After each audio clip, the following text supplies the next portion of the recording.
All right, how's it going, you guys? In this podcast today, we will be breaking down Japanese internment camps and the racism behind it and everything that went wrong. And I'll also be going into some of the laws uh, and rulings that made this happen. And I will be giving a summary of obviously what it is, how it came to be, and everything. So first, guys, we're gonna start from the very beginning. So World War II, as we know, was a horrible time in history. Every side had their issues, which is 100% true. I mean, you can look what happened in Germany, horrible atrocities. You can even look what happened right here in the United States, obviously the Japanese internment camps. Just horrible things were happening all over the world. And this could have all been prevented, and also it could have all been stopped right in its tracks. So let's start from the beginning of the Japanese internment camps. So on December 7th, 1941, known as a date which will live in infamy, was when Japan attacked Pearl Harbor. And what they did was they flew planes and the ships and they quote unquote kamikaze attack where they would crash them in and they attacked our military fleet. Sum it up, just like get the gist of it, if you know what I mean. And basically, after this, President Roosevelt put through an executive order 9066.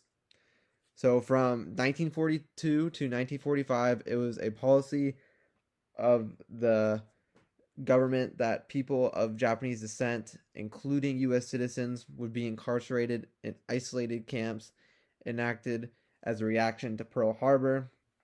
And most of the things I'm stating here is by the History Channel and archives of the government. So basically, that's what happened, guys. So we got attacked, and then Franklin Roosevelt did this by making these internment camps, even for people who were American citizens. So basically, singling them out by their race, which is against the Constitution, one, and it didn't go well. And this was all done by an executive order, which should never have been done, basically.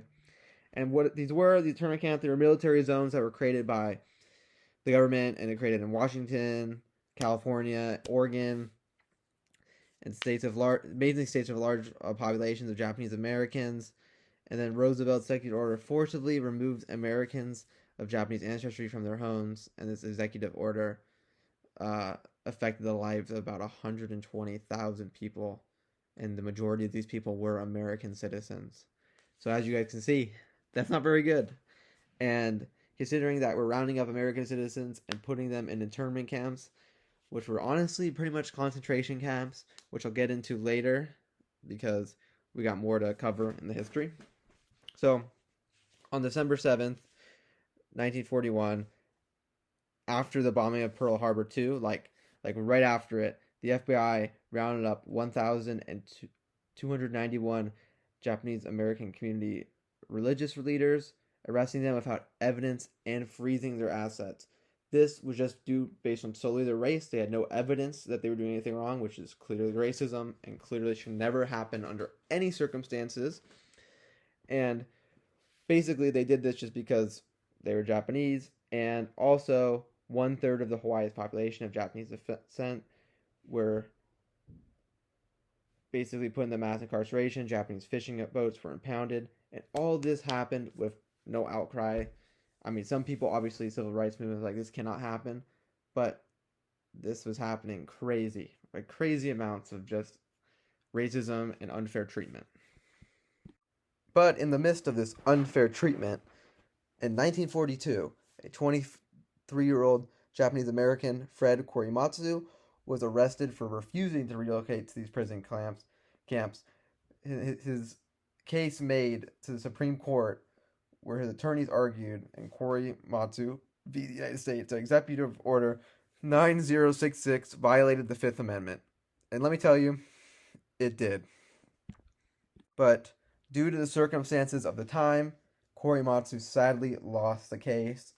And I believe in today's time, he would not have lost his case and he would have won and this would have been all overturned. But due to the time, and one thing you have to look into consideration is these decisions were being made for the first time in history. So basically, now we have such incredible information to make decisions now. Because we can look at our mistakes. This was obviously a huge mistake, which has been viewed as a mistake and will always be viewed as a mistake. And even in the words of Theodore Roosevelt, that I've heard from the History Channel, their history.com, sorry. Um, Even from his words, he said these were basically concentration camps. And I'm going to get into one, the unfair treatment that they had at these camps. It's not like these camps were safe. There were many women who actually had to deal with rape and many other things, and they were all swept under the rug because they had to live in these harsh conditions, and these women weren't allowed to come forward because they would be coming forward against soldiers, and they could have even be seen as like, oh, they're coming forward against the soldiers, like they're working with the enemy. Like it was crazy the amount of unfairness that went on, and racism, and just everything under the book went on in these poor internment camps. But we're gonna get into something a little interesting too right now. So, as you guys know, Germany was committing mass atrocities, and they were one of the enemies of the war. There were even German internment camps, aka German concentration camps. So even Germany suffered, but they did not suffer to the extent of the Japanese, because not all German people were put in there, only a few, and there was some for Italians, because Italy was the enemy too, and there was very few. But the Japanese suffered the hardest, and the reason for this is simply because of racism, because they look different than the majority of the people in the country, which were white people. So clearly, this was just a racist thing. Because like they could have had the same exact lengths that they went to with these internment camps, but they chose not to.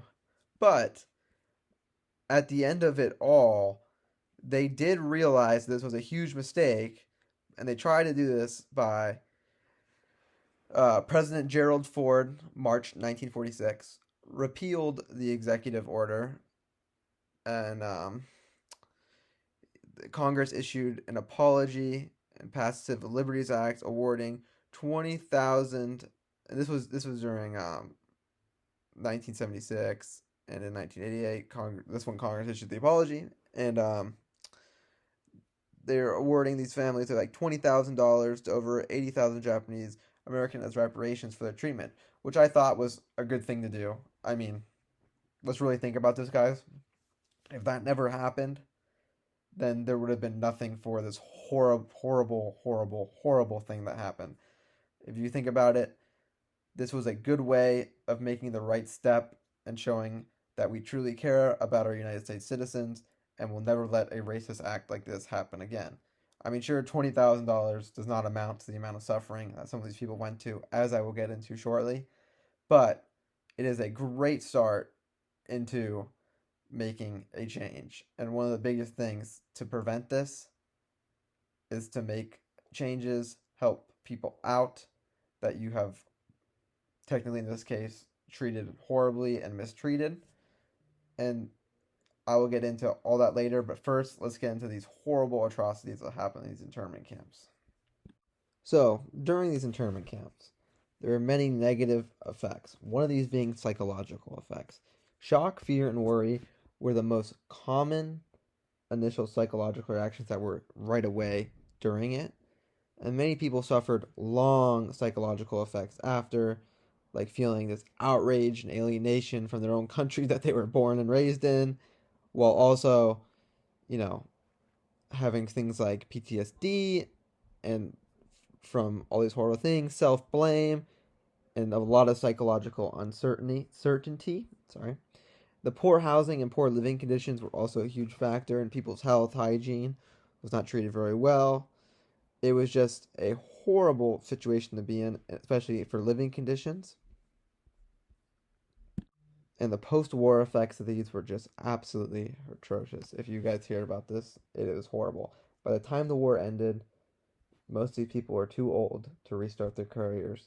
They were forced to depend on their own children, and the most extreme cases led to people committing suicide because they were too old, and the anguish from being released from these camps and without the opportunity to regain work and lost sense of purpose led to suicide. And I'm getting all this information, guys, from denjo.org, which is a website basically on why we should never let Japanese internment camps happen again, or any form of internment camp or racism. And yeah, guys, basically this was just a horrible, horrible, horrible thing. Especially the post-war impacts were definitely the most brutal because the psychological effects were left after, and it's hard for people to re-socialize, get into the swing of things again, and also there was racism after the fact. Clearly, people view Japanese people much different because they were in these internment camps. They were seen as a villain, while Japan was the enemy. The country of Japan was the enemy during the war, and this led to obviously a lot of issues.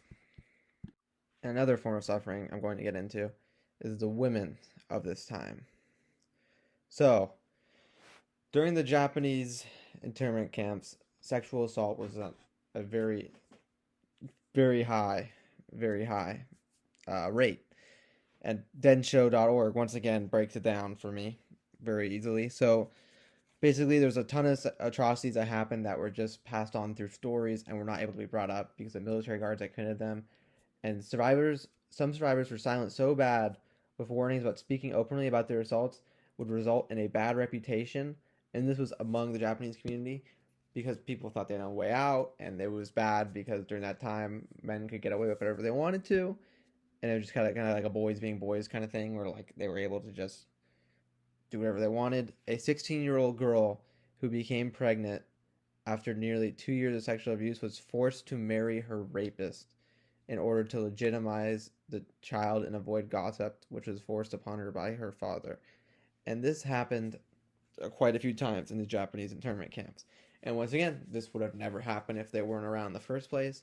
So it just goes to show, like, how horrible it was in these living conditions, and it just caused a whole load of trouble and scarring on people's psychological lives, and it just needs to be something that never happens again in history. And now I'm getting into ways we can prevent this, guys. This is an easy thing to prevent, and the number one way to prevent any mistake ever made in history, from racism to any horrible atrocity that humankind has committed, is learning from the past. History is full of records, full of recollections of mistakes that we've made and how we can adjust from them. For example, slavery in the United States was a thing, a horrible, horrible atrocity. People were being enslaved, but now we can look back. We have made laws to stop it, and just looking back in history and teaching how it was wrong to newer generations wiped it out from existence ever, and it's not a thought in modern society's mind in the United States of America to even bring back slavery, or do it, because everyone knows it is 100% justifiably wrong. And this can be taught for the internment camps also, even though if we're in a time of war, people from the enemy country that have been living here and are American citizens, but they just descend from the enemy country, are not going to be secret spy agents, basically, is what they were saying.